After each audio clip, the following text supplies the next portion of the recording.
Hold on a second. I got something. I will take care of this. Once and for all. All right. This is amazing. So dope. Now you know that ain't no figure of speech, right?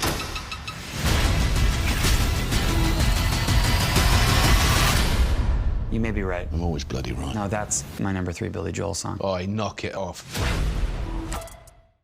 Welcome back, everyone. It's Charlie. The boys have a brand new Season 5, Episode 7 trailer. There's a bunch of footage from the last 2 episodes, or we think it's from the last 2 episodes. It might just be from Episode 7. I don't know if any of the footage from Episode 8 is actually in here, so we will break it all down.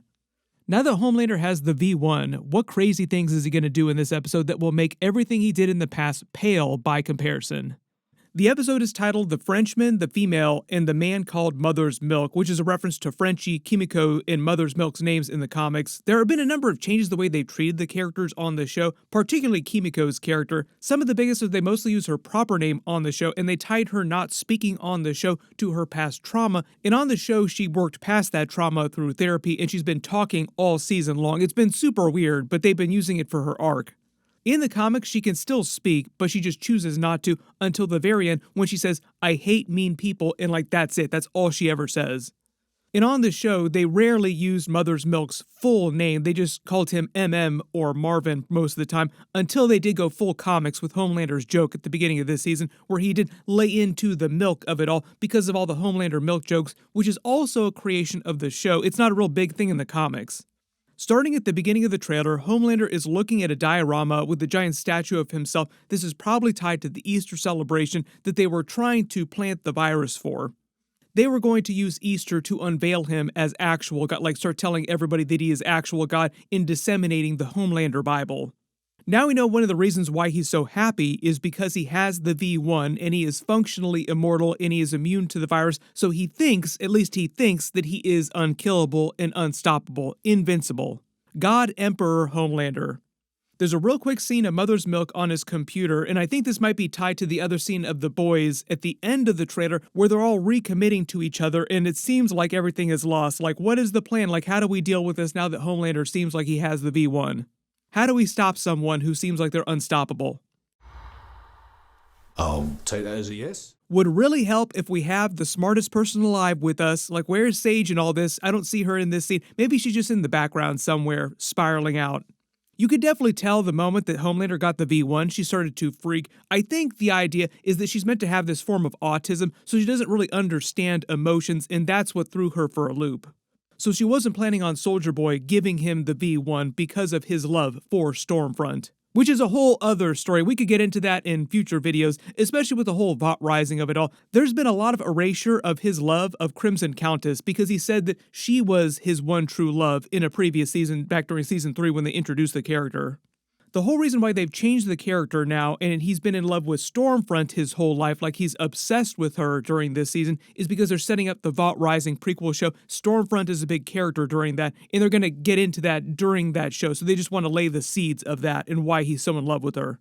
We get more scenes of Homelander in the White House, in the Oval Office. He's behind the president's desk, and President Calhoun is nowhere to be found. So maybe he's killed the president or he's done something with him. But I think this is meant to be somewhere in the episode where he goes full-blown God Emperor Homelander, and it's all gone to his head. And he's basically decided that he can do anything that he wants. And this was one of the last things that he was planning on doing, is just fully taking over the government because the President Calhoun was already meant to be a puppet president in the first place.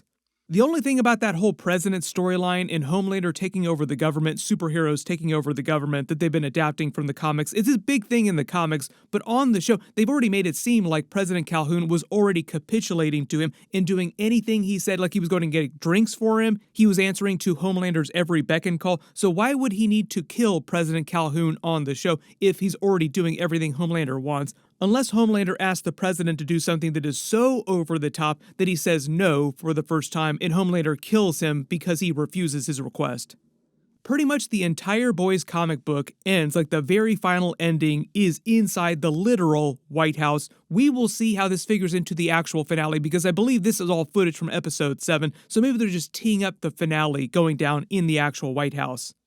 Eric Kripke did say that they were changing the TV show mostly with the Black Noir subplot in the comics, because in the comics, spoiler alert, just in case you haven't read the comics or you plan on reading them, they are different from the show, so this isn't something they're doing on the show. In the comics, Black Noir is a clone of Homelander, and he's the person who did all the psychopathic stuff, the ultra-violent stuff that Homelander gets blamed for, but that's not the case on the show. On the show, Homelander did all the stuff that Homelander is being blamed for.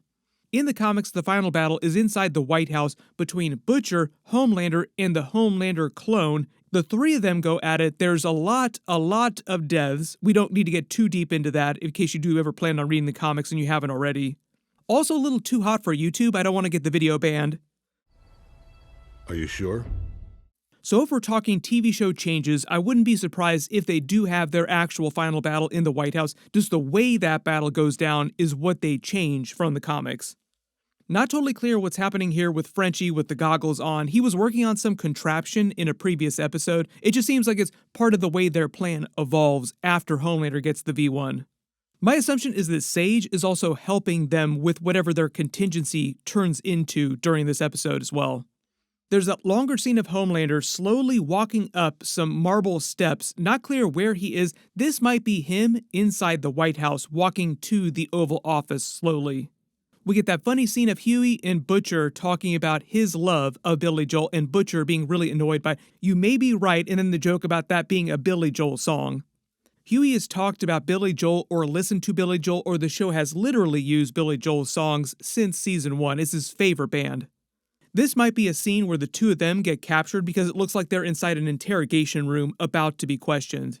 We finally get some Gen V character cameos. So we see Annie talking to Marie Moreau in Jordan. It's not clear what they're doing, but in a previous episode, Annie explained that they were trying to help people in other areas that were being affected by Homelander's lockdown policies and is rounding people up. So my assumption is they've just been running around saving people in the background. We will see what they do in this particular episode, but streets are saying that they're not that critical to the actual plot of the finale, but nobody has seen the finale, so it's possible that they do help out with Homelander in like the big final battle. We will see, because they spent all this time on Gen V setting Marie up as sort of like a sister to Homelander in effect, not a biological sister, but created in the same way that Homelander was so that she could potentially be viewed as powerful as Homelander, but with a different type of power. Not only is she a bloodbender, but she can manipulate biological molecules on the microscopic scale. So at the end of Gen V, they were implying that she might be powerful enough to stop Homelander, even if she wasn't strong enough to full-on kill him. Here's the reason why I don't think that Marie is going to be the person to kill Homelander in the finale, even if they do bring them to the finale. Earlier on the show, they've used the Worm character a number of times to parody themselves, the writers parodying themselves, making fun of themselves, talking about how finales are terrible, and how he hated writing the finales of TV shows that he was working on for Vought in Universe, and it was meant to be a reference to the finale of The Boys Season 5 and Eric Kripke trying to write a good finale. His goal was to create God-tier superheroes, stronger, more powerful. One of his biggest complaints was having to service a whole bunch of side characters from another quote-unquote Avengers show. I mean, obviously it was an Avengers parody, but they were making references to the Gen V show in that joke. And they've waited till episode 7 to even bring the characters back at all, so they basically serve no role in season 5 so far. All because I think they want to focus on the boys' main characters and closing their arcs down. In the biggest story of the finale, like the biggest final battle, is really Butcher probably sacrificing himself to stop Homelander. They've been setting that up since the beginning of season 1. Like, that has been the way the show is headed this whole time. So it wouldn't really make sense for like some other super powerful character, Deus Ex Machina, to come in right during the penultimate episode and hijack the main character's storylines and arcs. So maybe a little bit of Gen V characters in the last 2 episodes, but not that much. But because it is the penultimate episode, I do think there are going to be a number of other big deaths in this episode. Probably another boys character gets killed off, and probably a bunch of superhero characters. You can let me know in the comments which characters you think it's going to be. I know everybody is hoping that they kill the Deep off by the finale. We will see. One of the problems, though, is that the big twist that a lot of these shows have is that the douchebag characters often wind up surviving. It's the characters you love that they wind up killing off. But remember, because this is the penultimate episode, Homelander has the V1, they want it to feel like heading into the finale, he is unstoppable and unkillable, and there is no hope. but there will probably be some really big twist. I've talked about this in previous episodes. It might have something to do with Soldier Boy if Soldier Boy survives into the finale, because he's still one of the few characters that can depower Homelander, eliminating him as a threat. And at least at this point, that's the only solution that they have. They need to find a way to take away Homelander's powers, like that's their only trump card left. So at least the only way it seems like that happens is if Soldier Boy turns against Homelander finally, like something that Homelander does gets Soldier Boy to say no, no more, and takes away his powers. Also, because we have that Jensen Ackles Vought Rising prequel show that we keep talking about, they keep hijacking the season 4 to set up, which we'll get episodes for early next year. Do you think they're going to let Jensen Ackles' Soldier Boy character survive the events of the finale so that you don't go into his prequel show with a huge downer for his character? Because it kind of feels like they've hijacked this season 5 to turn him into a much more complex, stronger character in general. Not physically stronger, but like metaphorically stronger. That I was the strongest soup alive. The ultimate expression of what we could be. Maybe give him some kind of redemption in the finale. We will see how that winds up going down. It just seems like there's going to be a big twist with Soldier Boy and Homelander's relationship and the way that plays into the finale and the final battle. But I do think that Butcher is going to die trying to kill Homelander. It would be weird if Butcher survived. Everybody post all your reactions and your theories in the comments below, and if you spotted any Easter eggs or references in the footage that I didn't talk about during the video, just add them below in the comments. My full episode 7 video will post next week after they release it. Be sure to enable alerts for my channel so you don't miss that. We also have the Punisher special presentation happening next Tuesday. My video for that will post after it releases. It'll set him up for Spider-Man Brand New Day, and it's meant to take place right before the events of Daredevil Born Again Season 2. Everybody click here for that new Boys episode. I'll update the link as soon as I post it, and click here for all my other Boys episodes.